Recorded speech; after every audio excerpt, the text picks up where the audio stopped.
Hello again everyone! Another day, another tutorial na naman.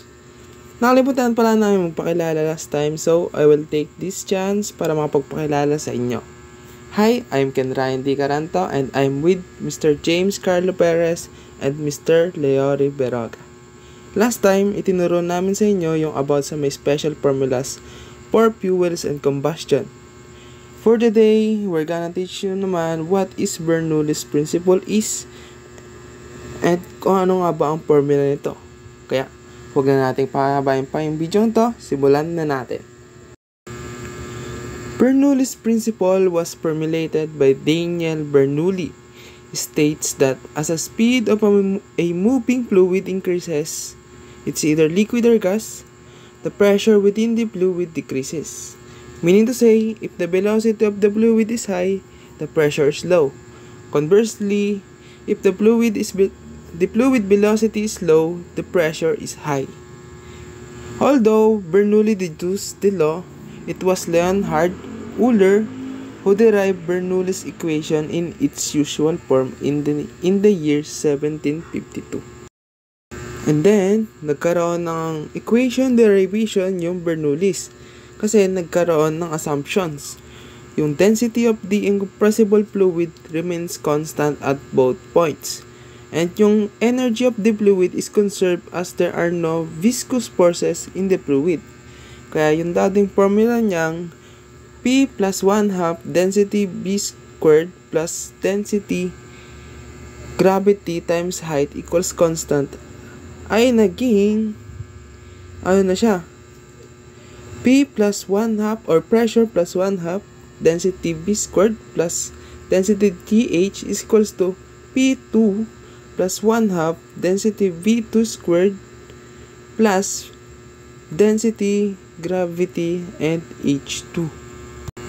So, ngayong alam nyo na yung formula ng Bernoulli's principle, mag-proceed na ngayon tayo sa may solving problems. So, ayun po, no? Ngayong alam nyo na kung ano yung Bernoulli's principle and yung formula niya, let's now proceed to solving problems involving it. Again, I'm Ken Ryan, your tutor number 1 for today's video. We have here a sample problem. So, sample problem number 1. Water is flowing at a rate of 2 cubic meter per second through a tube with a diameter of 1 meter. If the pressure at this point is 80 kilopascal, what is the pressure of the water after the tube narrows to a diameter of 0.5 meter? So first thing to do is, ilagay muna natin yung formula ng Bernoulli's principle or Bernoulli's formula.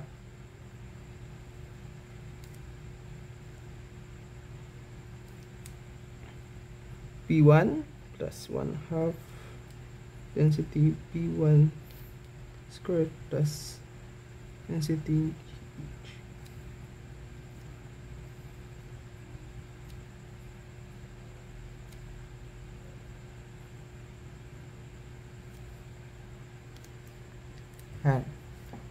So the problem statement doesn't tell us that the height changes.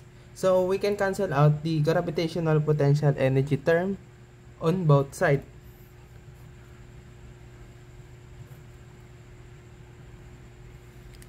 Then, ang pinapahanap lang naman is yung pressure, which is yung pressure 2. So let's arrange the formula na. Itong 1/2 density B ay velocity 2 squared ay ililipat natin dito sa may kaliwa. Magiging formula is P2 is equal to P1 plus 1/2 density V1 squared minus 1/2 density V2 squared.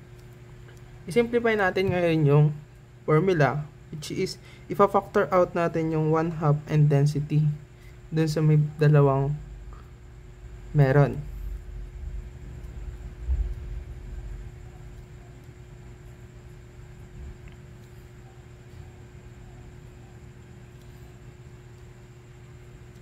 Yan. Ngayon, check naman natin kung Kompleto na ba yung mga ilalagay natin o i-input natin doon sa may formula?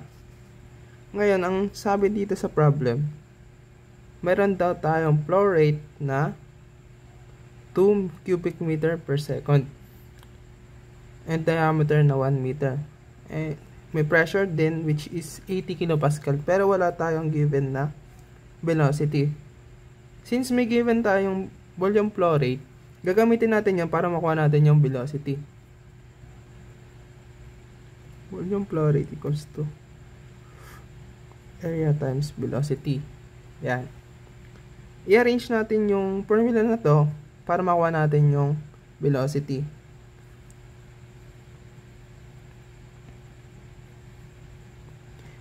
Yan. Ngayon, kuhanin na natin yung dalawang velocity gamit itong formula na to.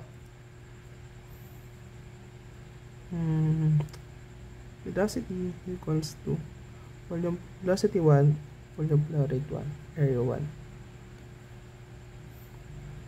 Naging velocity 1, volume flow rate pi over 4 t1 squared. Lagay na natin yung mga given. Volume flow rate na 2 cubic meter per second over pi over 4. Then yung diameter is 1 meter squared. Makuha natin velocity 1 is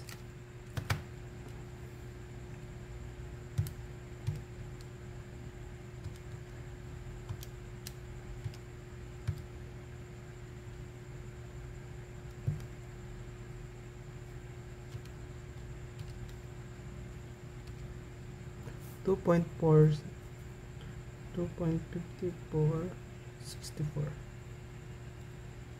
65 rather meter per second. Kuha naman natin yung velocity 2. Ganun din yung formula.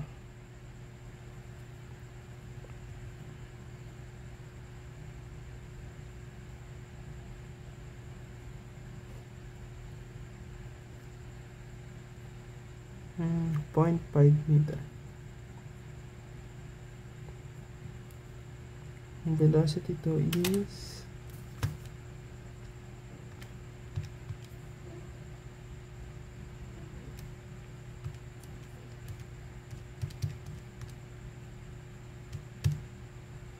10.859 meter per second.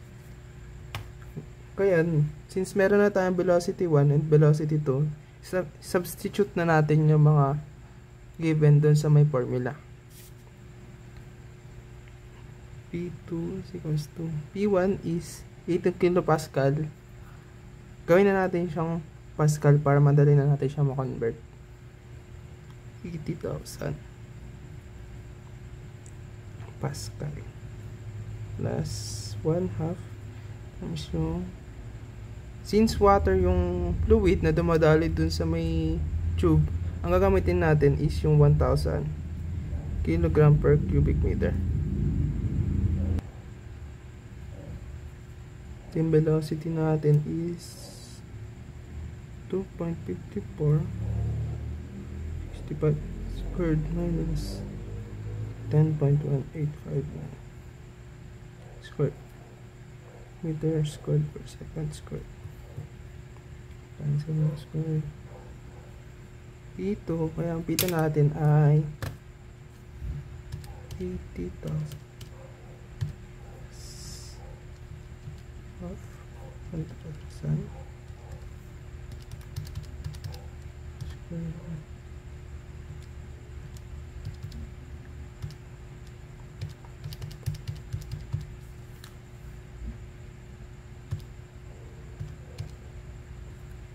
Ating P2 is 366.0517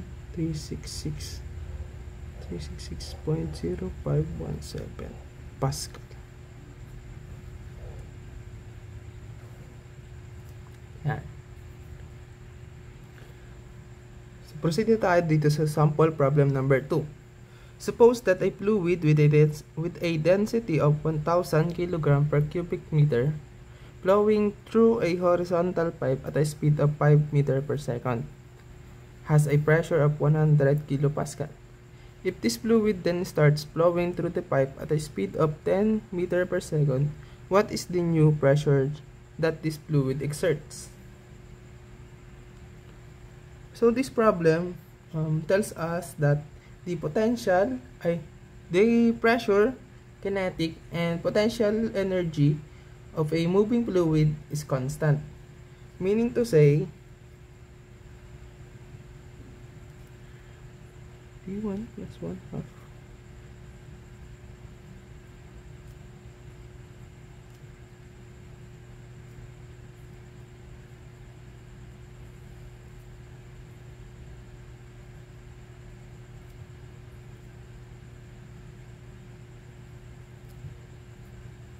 Meaning to say, kung ano yung lalabas dito sa may, ano na to, sa may, what do you call this?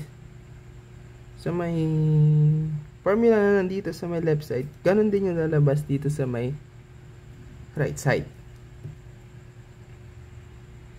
So, simplify ulit natin yung formula. Since, wala siyang ano naman, wala na namang sinabi kung nagbago ba yung height or may pagbabago ba doon sa height ng fluid, makakancel ulit natin yung gravitational potential energy. That simplify na natin yung equation. P1 plus 1 half density P1 squared is equals to P2 plus 1 half density. Since ang hinahanap is the new pressure nung fluid down na ina-exert, ang hinahanap natin is yung pressure 2. Simplify na ulit natin yung ano para maiwan tong P2 dito sa may right side. So P2 so P1 plus 1 half P1 squared minus 1 half density P2 squared. Simplify ulit natin, i-factor out natin yung 1 half at saka density.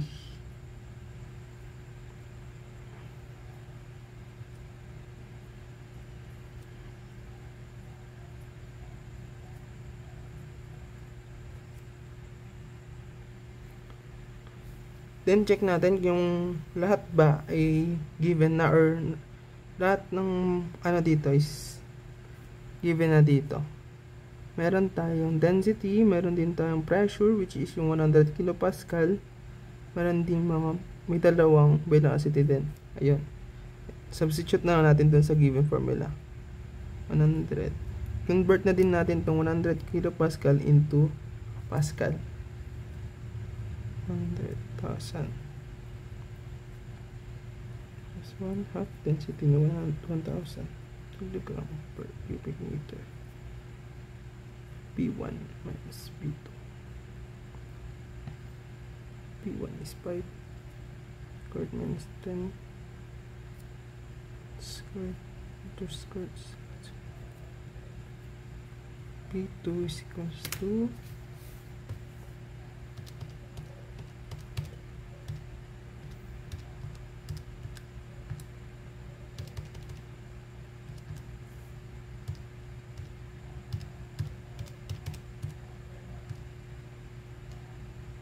62,500 Pascal. Yan.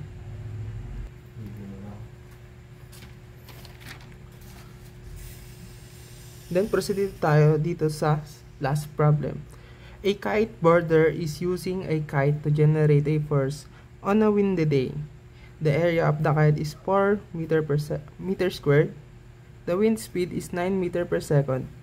The density of air is 1.29 kg per cubic meter. If the kite is designed such that the air is stationary on the inner surface, how much force can be or the kite boarder expect the kite to generate? So, paano yun? Ang hinahanap is force. Ay wala namang force dun sa may equation natin or dun sa may Bernoulli's formula. So, solve natin. Solution.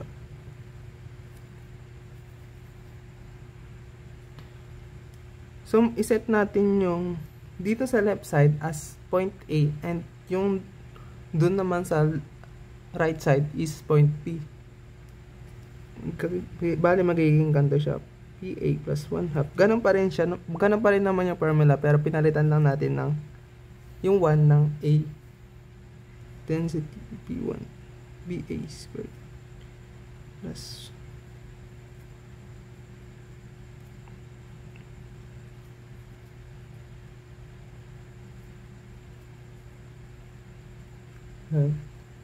yung set A, yun yung inner surface ng kite kung saan yung air is still, while yung point B naman is yung outer surface ng kite kung saan yung wind is at full speed. Yun. So since the kite or the both points are at the same height, makakancel yung gravitational potential energy dun sa both side. Tapos since yung air ay nandun lang or still lang at point A, makakancel na ngayon yung kinetic energy. Point A. So, simplify na natin yung formula. PA is equals to PB is 1/2 density ng PP velocity squared. Yan. Since ganito yung yung naging equation natin, since pares yung dalawa yung unknown, ang hanapin na natin dito is yung change ng pressure. Kaya ililipat natin tong PB dito sa may left side.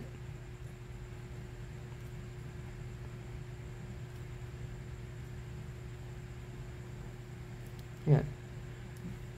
Then, yung check natin kung lahat ba ay nandito sa or binigay dito sa may problem. We have a density, I guess. Yun, density ng air. Meron ding velocity nung B, which is 9 meter per second. PA minus PB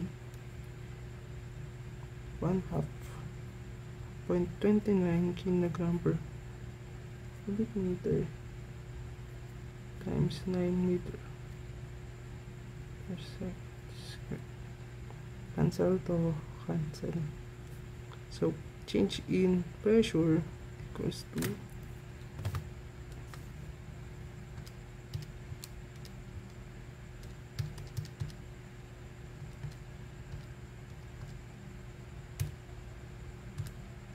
$52.45 kilogram per meter second square. Yan. So, paano na yun? Paano na natin makukuha yung force? Ang given lang natin is yung pressure. So, ganito yan. Yung force or yung pressure is considered a force. Pressure is considered a force in a given area or parang in a area. So, magiging ganito yung formula ng pressure. Ngayon, kung isi-simplify natin, makakakuha na tayo ng value ng force, which is force equals to pressure times area. Yan. So, since change in pressure or pressure difference yung nakuha natin dito, magiging pressure difference din tong pressure na nandito sa may formula na natin. So, yung pressure times yung area. Kaya, substitute na natin. Kilogram meter second squared. And yung area, which is yung 4 meters squared. Cancel ng meter. Makakuha natin ay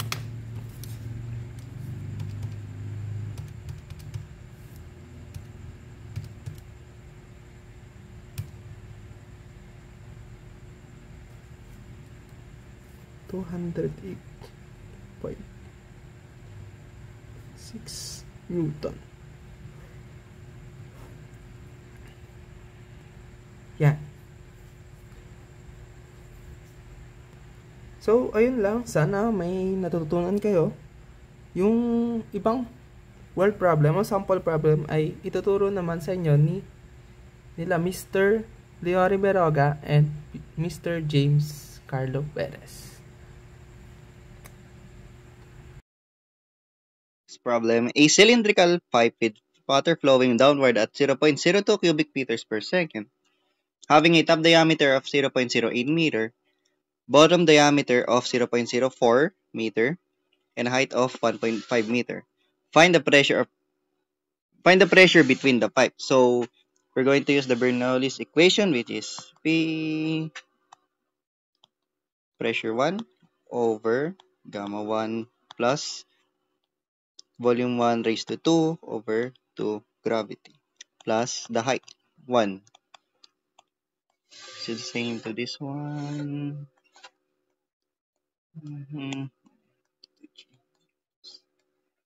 So first, we're going to get the velocity for the 2 points. So v1 is equal to 0.02 over pi over 4 multiplied by 0.08 raised to 2. So our velocity 1 will be 3.98 meters per second. So we're going to do the same for the velocity 2. Then 0.02 over 4.04. So here is our velocity 2, which is 15.91 meters per second. So we are also going to calculate the difference in height. So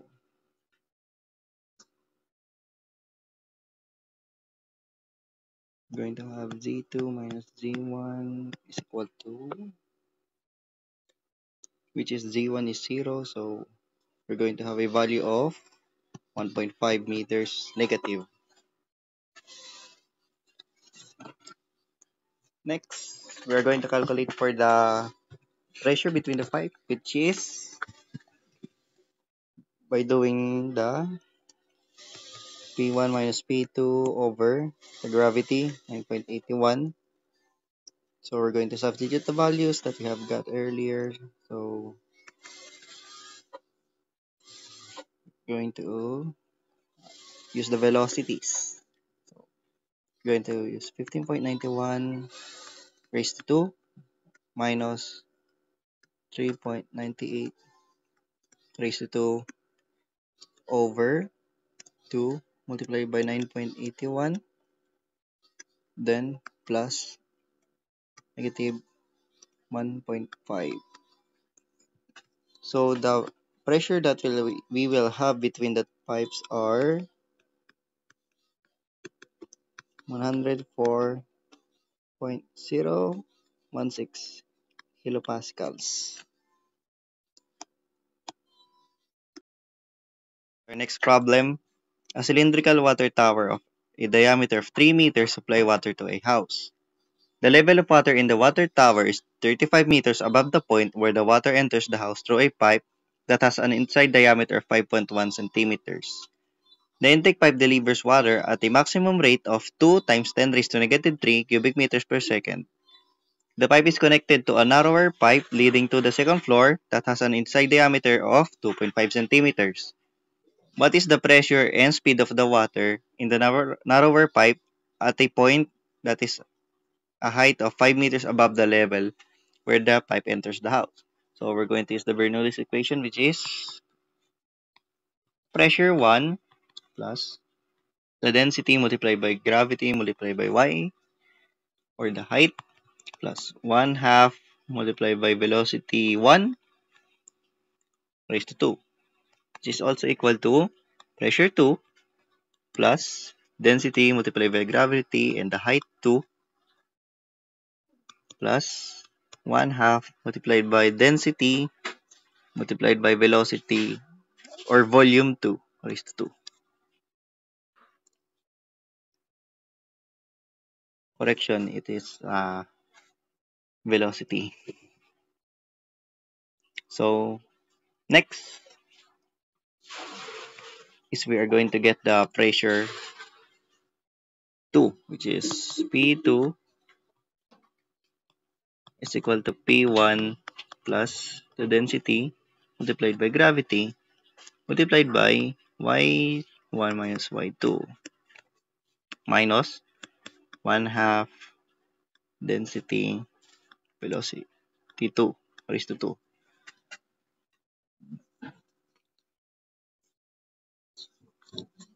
So first we're going to calculate the velocity 2, which is V2 is equal to the flow rate Q over pi d2 over 2 is to 2. So we're going to input the values, which is 2 times 10 raised to negative 3 cubic meter per second over pi multiplied by 2.5 times 10 raised to negative 2 meters over 2. So our velocity 2 will be 1 meter per second. So why didn't I calculate for the velocity of volume 1? Velocity 1. This is because velocity 1 has a rather small value, but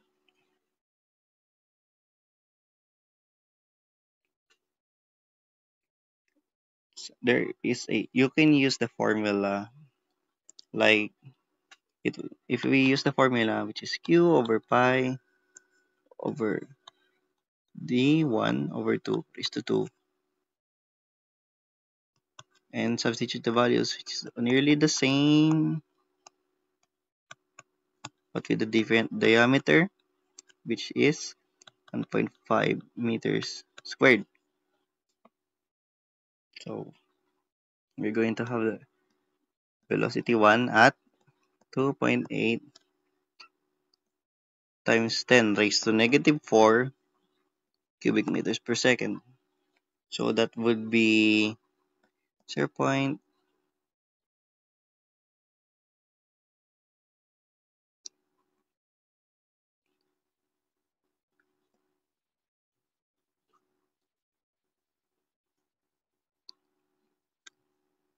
0.0028 meters per second. So that's very small. So we're gonna set this as we're gonna use this default as 0. So we will calculate for pressure 2. We're going to use this one. So 101 times 10 raised to 5 pascals. This is the pressure. We're going to use the pressure 1 at 1 atm. So here it is plus the density which is 1 times 10 raised to 3 kilogram per cubic meter multiplied by the gravity 9.8 meter per second squared multiplied by the height which is 35 meters which is the height 1. Then we're going to minus it with 1 half multiplied by 1 times 10 raised to 3 kilogram per cubic meter and 1 meter per second squared. So our pressure 2 would be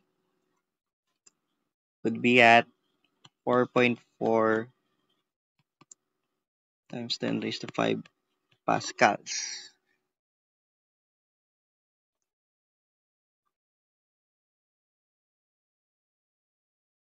So now we're going to calculate the point pressure, third pressure, and the velocity 3, which is going to be the answer. So we're going to do the same. P2 plus 1 half velocity 2 raised to 2 plus density multiplied by gravity multiplied by height 2 is equal to pressure 3 plus 1 half density V2 plus density gravity height. There you go. So same to the first equation, which is similar, but we're going to use point pressure 3 and pressure 2, which is going to be like this. 1 half density V2 is 2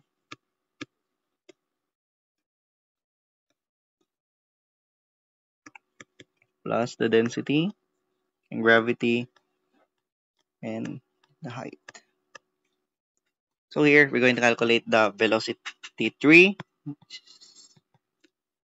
the flow rate over pi over r squared. So substitute the values, which is 2 times 10 raised to negative 3 for the volume flow rate, cubic meters per second over pi multiplied by 1.27 times 10 raised to negative 2 meters raised to 2. So we're going to use we're going to use the diameter of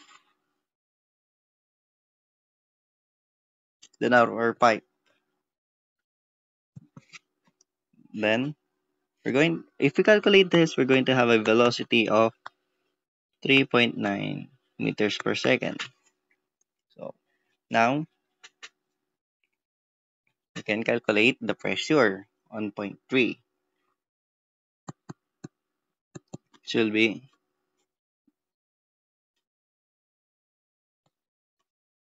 4.4 times 10 raised to 5 pascals plus 1 half multiplied by 1 times 10 raised to 3 kilogram per cubic meter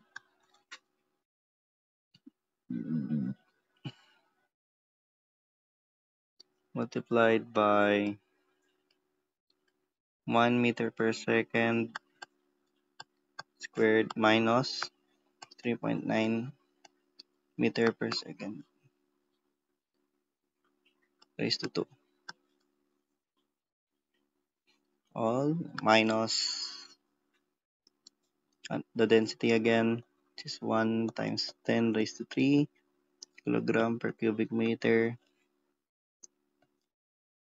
multiplied by the gravity, 9.8 meters per second squared, and the height of the third pipe, which is 5 meters. So if you calculate this, we're going to have a pressure 3 with a value of 3.8 times 10 raised to 5 pascals. So here are the two values, which is from the problem that was asked for us to calculate, which is the pressure and the speed of the water flowing through the pipe. Those will be this one and this one. So that's all for this problem. So for question number 3, an airplane wing is designed so that the speed of the air across the top of the wing is 251 meters per second when the speed of the air below the wing is 225 meters per second. The density of air is 1.29 kilograms per cubic meter. So what is the lifting force on a wing of area at 24 square meter? So to start this question, So, first one, kunin muna natin yung mga given, no? So, V1 natin is 225 meters per seconds. And yung V2 natin is 251 meters per seconds. So, meron daw tayong density ng air na 1.29 kilogram per cubic meter. So, ang tanong is what is the lifting force, no? So, ang gagawin natin dito, we will let P1 and P2 be the pressures below and above the wing respectively. So, di ba yung Bernoulli's theorem, formula is P1 plus 1/2 P V1 squared is equals to P2 plus 1/2 PB2 squared. Yan. So, pwede rin siyang gawin na P1 minus P2 is equals to 1/2 P multiplied by B2 squared minus B1 squared. Yan. So, ang hinahanap natin ulit is yung lifting force down ng wing of area.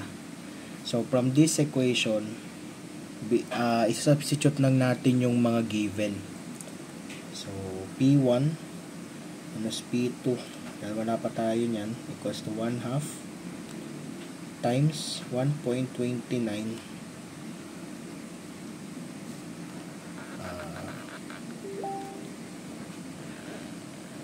1.29 times 251 squared minus 225 squared. So, yung net pressure natin or yung P1 minus P2 is equal to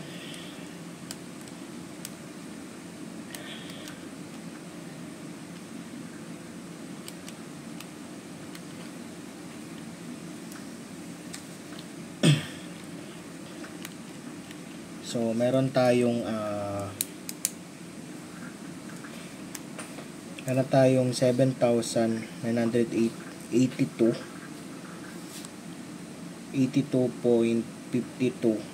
newtons per square meter. So, yan yung net pressure natin. So, next na gagawin natin dyan, so, since yung pressure is equal siya sa, kasi diba ang pressure is equal din siya sa force over area. So, parang stress lang din siya. So, ngayon, para mahanap natin yan, di meron tayong area. So, may area tayo. Then, meron din tayong pressure. So, ang hinahanap natin dito is itong force. Kasi nga lifting force daw. So, therefore, para makuha natin yung force, it will be force is equals to pressure times area. So, 7, sorry.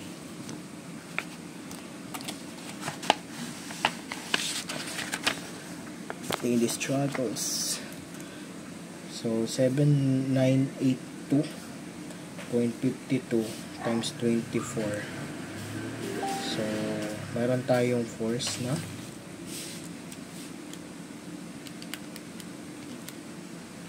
times 24.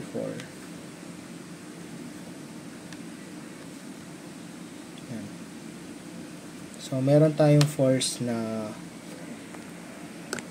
1.92 times 10 raised to 5 newtons. Pero this time pwede natin siyang gawing newtons, pero since medyo malaki ang ano yun yan, pwede rin natin siyang scientific note na 1.92 times 5 newton.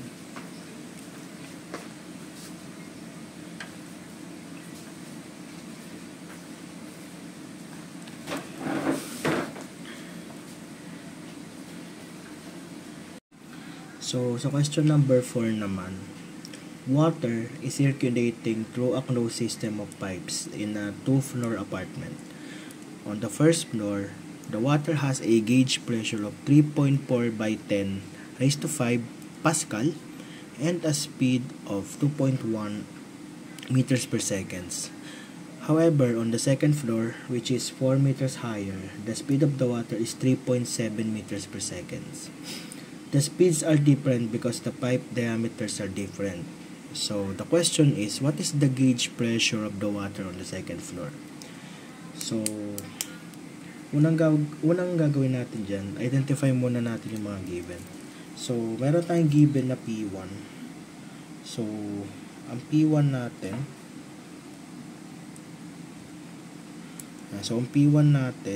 is 3.4 times 10 raised to 5 Pascal. Then, yung V1 natin is 2.1 meters per second, while V2 is 3.7 meters per second. So, yung height natin, height difference, so, pag sinabi natin height difference, it is H2 minus H1 is equals to 4 meters. So, ang hinahanap natin dito is yung gauge pressure sa second floor. So, inilabel na lang natin yon as P2. P2 is being identified. So, apply na natin ulit yung Bernoulli's equation, no? So, sa Bernoulli's equation, ano naman natin na ang formula for that is P1 plus 1 half PV sub 1 squared plus PGH is equal to P2 plus 1 half PV sub 2 squared plus PGH2. So, ang nawawala rito is yung P2. Which is ito. So, para makuha natin yung formula niyan, lahat ng katabi ng P2 is inilipat lang natin sa left side, no? So, lahat to mapupunta rito sa left side. So, making it as P2 is equals to P1 plus 1 half P times V1 squared minus V2 squared plus PG times yung H1 minus H2, which is ito yung height natin, yung height difference. So, ang tinatanong dito, yung gauge daw ng pressure of water. So, alam naman natin na kapag ganun yung tanong, is automatic gagamitin natin yung density ng H2O. So, ano nga ba yung gagamitin natin sa tatlo? So, kung mapapasin natin sa given kanina, meters ang given natin na units. So, kung meter yon, ang gagamitin natin is 1,000 kilogram per cubic meter. So, ito gagamitin nating density, no? So, substitute lang natin yung mga values. So, 3.4 times by 3.4 by 10 raised to 5. Yan. Plus 1 half times 1,000. Yan. Then, 2.1 squared minus 3.7 squared. Ayan yung ano natin, yung velocity or yung speed. Then, minus sa 1,000 ulit. Times yung G natin is yung GC, yung constant gravity. So, 9.8 meters per second squared. Times yung height na 4. So, yan. So, kakalkin lang natin siya. 3.4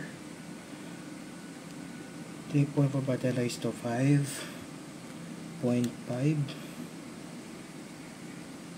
That's 0.5 times 1,000. Then 2.1 squared minus 3.7 squared.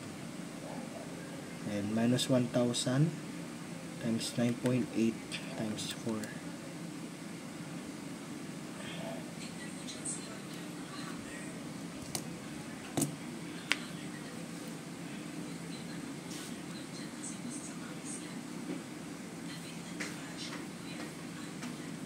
Ano kaya ako nang maliwanag na ilaw?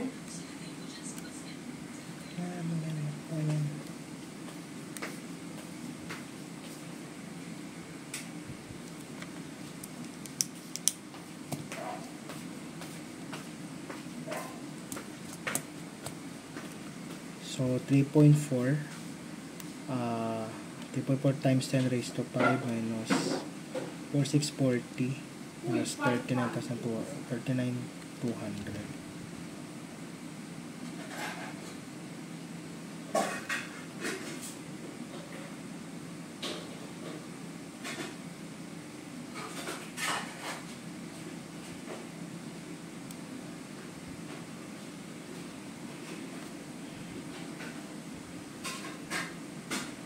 So, divide lang natin siya sa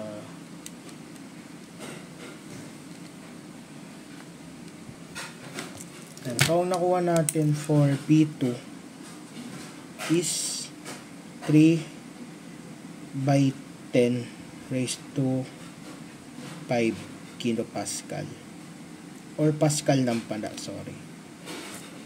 So, P2 natin is equals to 3 by 10 raised to 5 Pascal. So, yun yung sagot natin for question number 4.